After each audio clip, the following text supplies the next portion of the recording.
Here are 10 foods you need to eat in order to prevent cancer. Cancer is on the rise right now, especially prostate cancer. Survive different kinds of cancer is on the rise, and this is because of the kinds of food we eat. So if you must prevent cancer, please make sure you eat this food. As a naturopathic medicine student and also a nephrology nurse who deals basically on kidney and kidney diseases, these are the foods I eat almost every week. I must eat at least 5 times in a week. Now let's get to it. Number one is tomatoes, which has lycopene, which is an antioxidant that prevents against prostate cancer and lung cancer. The number two is garlic and onions, which has allicin and sulfur compounds. Allicin blocks the cancer cells, while the sulfur compounds inhibit tumor growth and even detoxifies carcinogens that already has found their way inside your body. Another one is green tea. Green tea has EGCG, which prevents cell damage and tumor development. The next one, very important, is turmeric, which has curcumin that is anti-inflammatory and also prevents cancer growth. If you have kidney stones, please, you have to be very careful while taking turmeric. Remember, kidney is my specialty. Turmeric is high in oxalate and it can bind with calcium to make your kidney stones grow more and even cause kidney stones for you. So if you have kidney stones, please make sure to take this with the kidney stone breaker, how I taught you about how to, remove kidney stones naturally. That video is on my YouTube channel. Please make sure you watch it. Also make sure to watch the natural foods, the 12 foods that causes cancer. Very important. That video is also on my YouTube channel, especially for your kids. The very important one is cruciferous vegetables, which is broccoli, cauliflower, kale. I take this like almost 5 times in a week, almost every day. This is very important. It has sulforaphane. It's not just for cancer, which is cancer preventive. They are good in killing cancer cells, but it's also good for hormone balancing for women.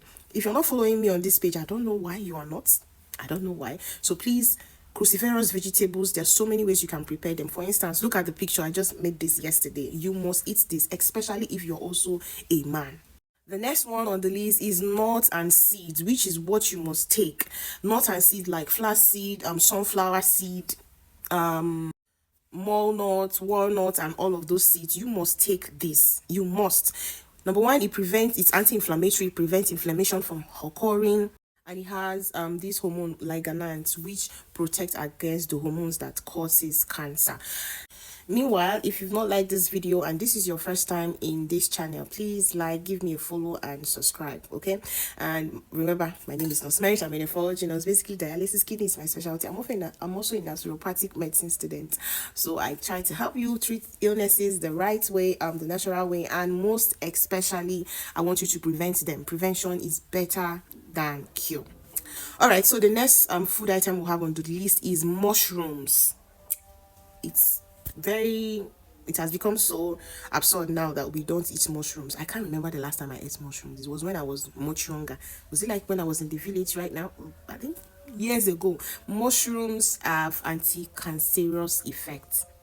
It has an active ingredient of beta glucans, which is anti-tumor and prevents tumor or cancerous growth. And you can get this. There are different kinds of mushrooms. The ones that I know about this components that is anti-cancer is the shiitake, maitake, and reishi. Sometimes it grows on the wood, right? Make sure you don't get the mushrooms that are poisonous, okay?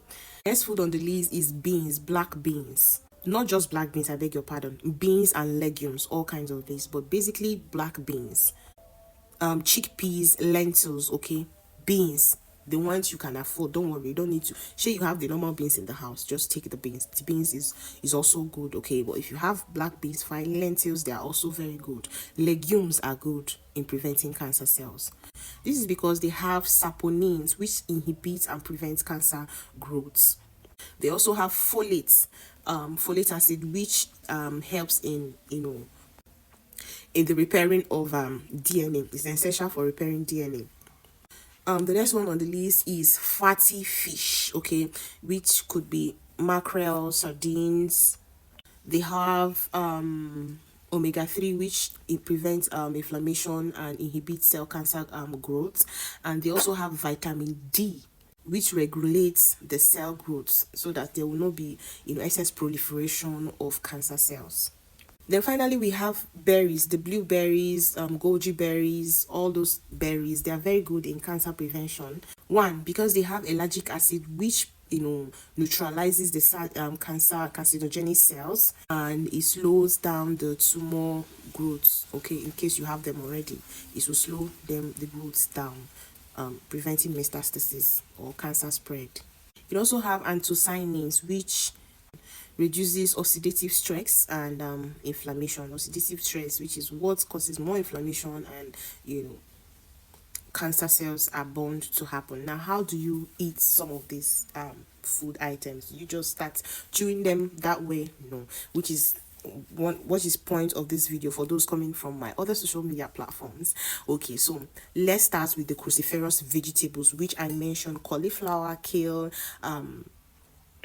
spinach, which is your vegetable ugu, so these vegetables, you cook them with your food. Okay, you can make a sauce out of them. Cabbage, you can make, especially cauliflower, you can make a sauce out of them, right? You don't just boil it that way and eat it. It's not thirsty. Okay, like you can see on the screen, I made a sauce out of it. Okay, so instead of just so you use your tomatoes, you use your tomatoes, and then you maybe as a stew, use your tomatoes, and then you put in your onions, and then put in your garlic, mashed garlic, and then put in your mashed ginger and turmeric, and then you fry, and then you add your cruciferous vegetable. This is a proper stew. Okay, instead of making raw stew, okay, this is make cabbage sauce, make cauliflower sauce, and then putting all of this in. So you see, you don't have to end up at the end of the day cooking and cooking, at the end of the day cooking, trying to eat them one after the other. No, you can, a whole meal can have all of these things that I mentioned right now. Okay, so but if in the case of tomatoes especially, that's compound has to be active, so you don't, even if you fry them, at the end of the day you can just put some slices at the end of your food. Even with your garlic, it has to allicin has to be present, so you don't have to kick it for long. So put your garlic almost like at the end of your meal, so that it will not be overdone, so that the component that is active will still be alive to protect you against cancer.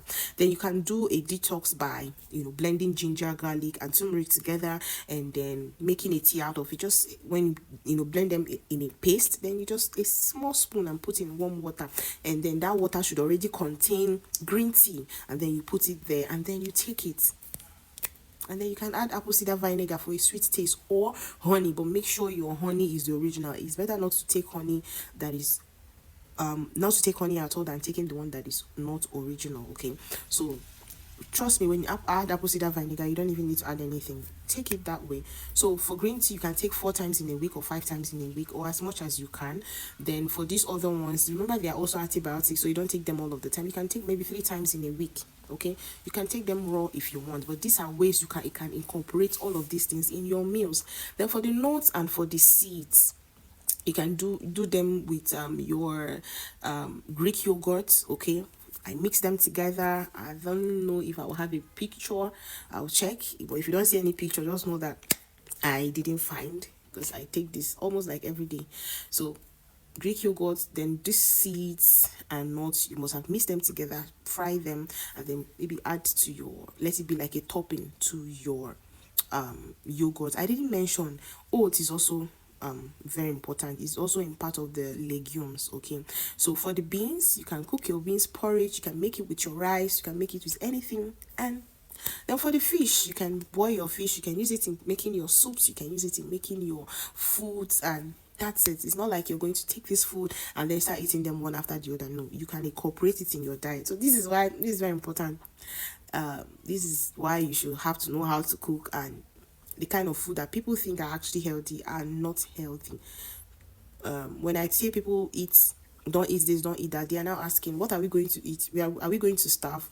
No, what you're eating is not food. We are eating snacks. You can't eat noodles, wheat products, which is bread, sausages, and those are snacks, and they are cancerous. Make sure you watch the video of foods that causes cancer. I also put it on the description box. Make sure you watch that video. I'm telling you, it's especially important for your kids. Okay, so please make sure you eat your whole food, like beans. These are whole foods. I didn't mention meat, did I? I didn't. So but you can eat your meat to get your iron in it, but not red meat. Don't consume red meat in excess, okay? Limit the way you consume red meat. All right, this is the fourth video I'm doing today and I'm already tired. So like this video. Remember, if you want to have a conversation with me, or you want to talk to a naturopathic doctor, nephrologist, urologist, dietitian, you want to get a meal plan, just chat the number on the screen. My secretaries will get you and book for a consultation. My secretaries will get you to any of us. And remember, consultation is not free, and hence don't try to discuss with the secretary, because she is not a health personnel, so, and I'm not the one there. So you book your consultation and they will tell you the time of your appointment. All right, like this video, share and follow for more. Have a nice day.